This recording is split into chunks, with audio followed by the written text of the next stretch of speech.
Go. On August 12, 2017, a white supremacist driving his car at very high speed drove into a crowd of protesters in Charlottesville, Virginia, killing one young lady. The driver, as profiled by Amanda Fox in her 2018 edition of the New Inquisitor newspaper, stated that this guy was not a dumb Alabama Bubba from the mountains. He was a UCLA PhD student. The rally in support of removing the statue of Robert E. Lee from the town square had drawn the ire of nationalists, white supremacists, and neo-Nazis. They claimed that removing the statue was denying history and impinging on Southern heritage. The proponents of removing claimed that it represented racism. The issue is dividing our nation, generating hateful conversation, and must be quelled.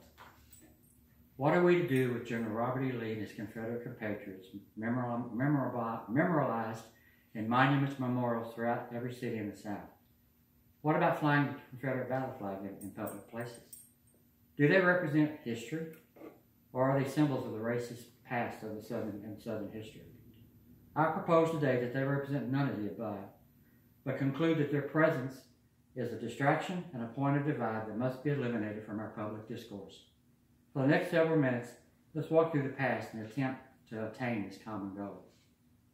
I come at this issue as a 70-year-old white Southern man. I had 3 great uncles that fought in the war for the Confederacy. I never met them, but I did meet their little sister, my great aunt Eula, who lived to be 96, and I remember her stories of Reconstruction in Monroe, Louisiana. The end of Reconstruction is when the situation that we're experiencing today started. David W. Black, in his masterful book, Embracing Reunion, The Civil War in American Memory, states that in 1876 there were 3 prevailing views of historical memory for the war between the states. The first, emancipation view, wanted to continue the equalization of ex-African slaves that was started in 1866. The white supremacist view, made up mostly of ex-Confederate soldiers, and needs no further explanation. The reconciliist view was white men from the North and South that wanted to commemorate the war, but only on the military aspects of it, just the battle, forget the causes. In the 1880s, the reconciliast view and the white supremacist view merged, creating the memory that we have of the Civil War today. What this did was allow the Northern whites to ignore the causes of the war, but then they were also made complicit in the segregation and black code laws that soon enveloped all over the nation.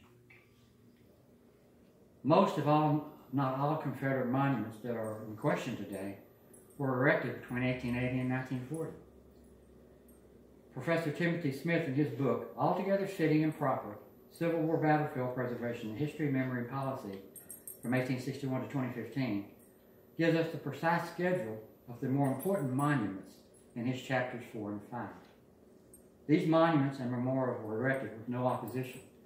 President Franklin Roosevelt even attended the unveiling of Robert E. Lee and Traveler at Lee Park in Dallas in 1936.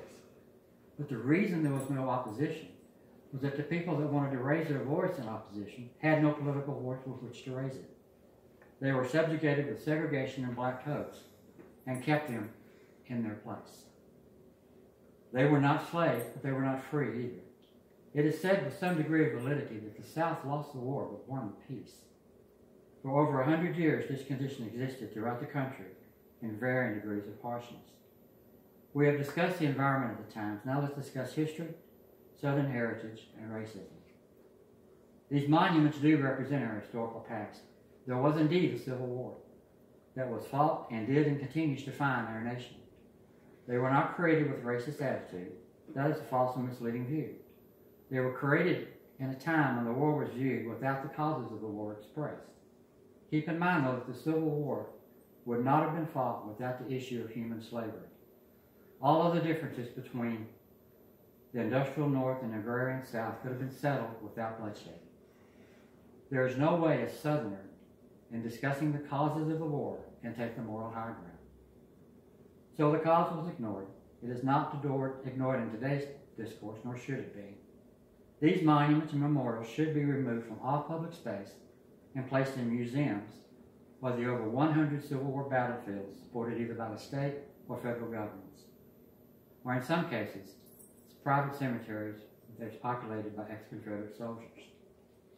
The issue of the Confederate battle flag is simple to me. Throughout the spring, summer, and fall of 1865, this flag was surrendered honorably by the Confederate armies to the victorious Union forces.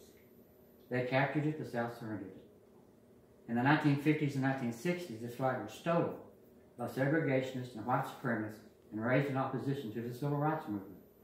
Those forces brought it no honor, just shame. Of course it should not be flown over any state capital. That is ludicrous. I cringe when I see it flying from the back of a pickup truck. There is no justification for ignorance. I stand when I hear the national anthem. I stand when I hear Dixie. My Southern heritage is one of a family that did the duty that was expected of them, was defeated, then moved to Texas and started a new life.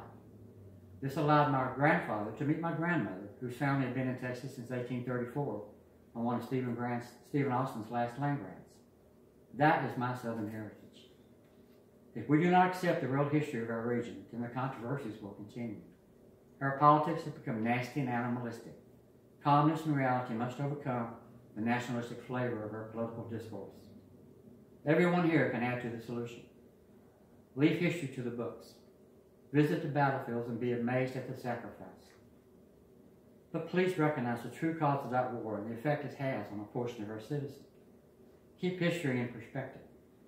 Keep history in its place. Thank you.